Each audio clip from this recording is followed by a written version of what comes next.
اللہ تعالیٰ جب کسی کو اپنی طرف لانا چاہتا ہے تو اسے کسی کے ہاتھوں ضرور توڑتا ہے تاکہ اسے احساس ہو جائے کہ اللہ کی محبت کے علاوہ سب محبتیں فنا ہیں۔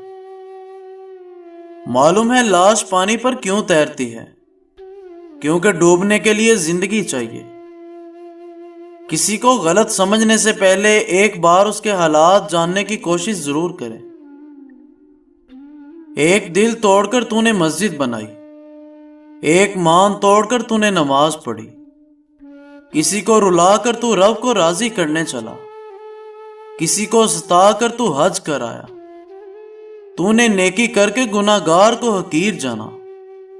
اے کرنے والے بہتر تھا تو گناہ کر کے انسان رہ جاتا، نیکی کر کے خدا نہ بنتا۔ شیخ عبد القادر جیلانی رضی اللہ تعالیٰ عنہ فرماتے ہیں، تو اللہ کی راہ میں مستحق کو بھی دے اور اسے بھی دے جو مستحق نہیں۔ اللہ تجھے وہ دے گا جس کا تو مستحق ہے، اور وہ بھی دے گا جس کا تو مستحق نہیں۔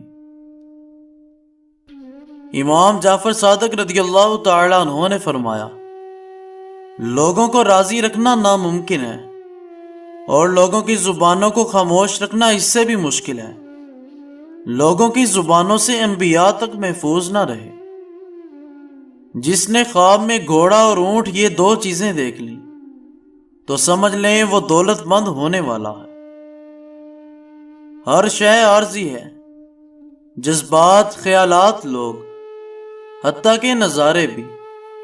صرف رب کی ذات دائمی ہے، لہذا اگر تعلق جوڑنا ہے تو اسی سے اور اسی کے واسطے جوڑو۔